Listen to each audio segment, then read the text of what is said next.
Just imagine a world where you will hold your entire future in the palm of your hand, when a tiny glowing crystal will guide you through an existence in which each day is more wonderful than the last, where it will be possible for you to obtain the fulfillment of every fantasy, the satisfaction of every vanity, the absolute attainment of every wish. Metro-Goldwyn-Mayer presents the Saul David production of Logan's Run. A fantastic journey through a world beyond imagination. Welcome to the 23rd century. The perfect world of total pleasure. Imagine a world in which you need never be alone. You touch a switch, turn a dial, and the perfect lover steps into your arms. Every pleasure is yours to experience. Runner! There's just one catch. When the tiny crystal in the palm of your hand flashes its final message, your time is up. Michael York is Logan. Run, Logan! Policeman in a perfect world. No! Trained to track down runners. Run, Logan! Until he is forced to run himself.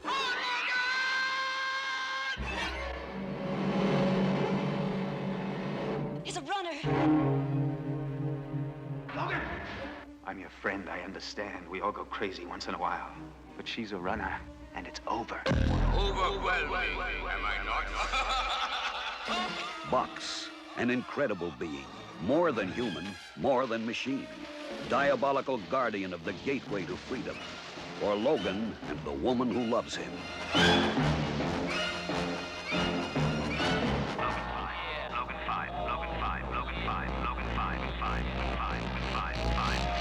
Terminator. Now.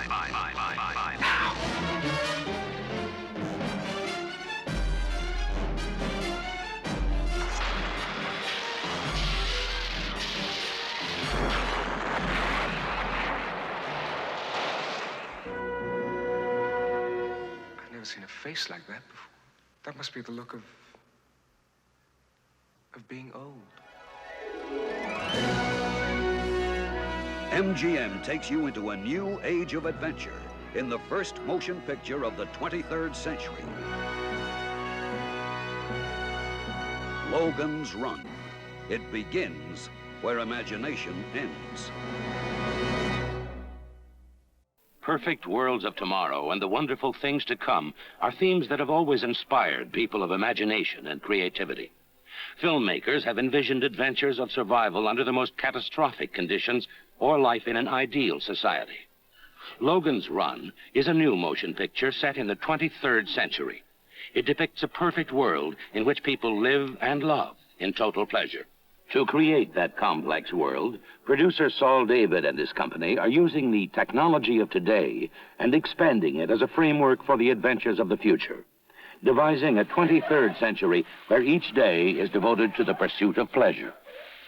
This one postulates a world in which you don't really have to do anything except enjoy, so that this utopia consists in a series of extrapolations of what seem to be pretty obvious tendencies today.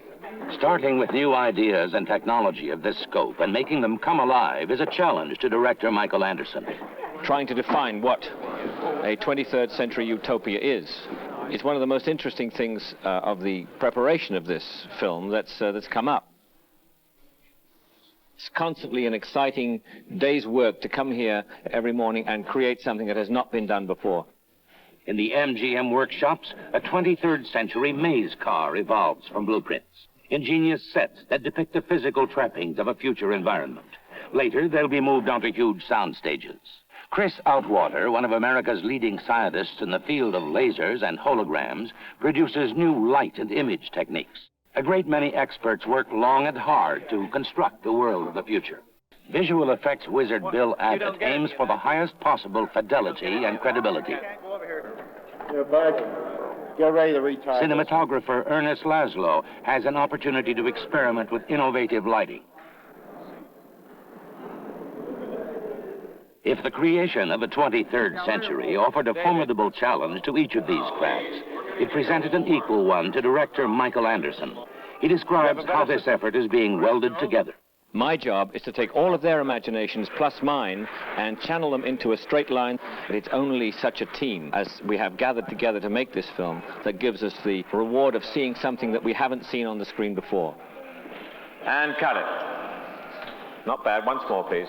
If they cross, Saul David and Michael Anderson develop a close relationship working on the set. We wanted to make the same movie, and so that there was an immediate marriage of ideas.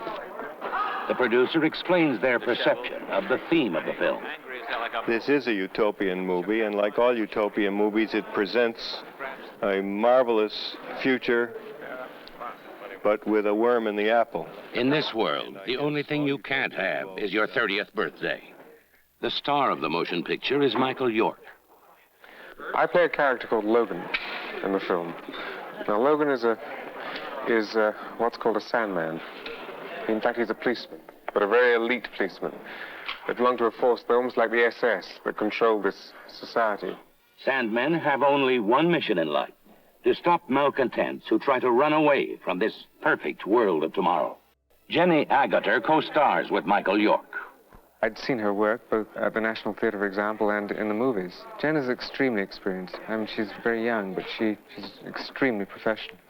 I play a girl called Jessica, who is living in the 23rd century, in a society where everybody lives to the age of 30 and no longer. There are no responsibilities. And Jessica, I think, feels that there should be some more quality to their life and something else.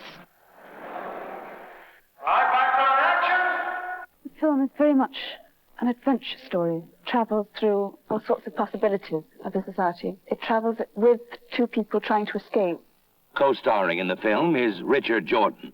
Cut it. Now he comes forward. Richard's a marvelous actor, one of the most exciting young actors that I've seen around for a long time. He's got a tremendous kind of vitality and passion about him, which is terrific to play with. Lots of nervous energy, almost Brando-esque.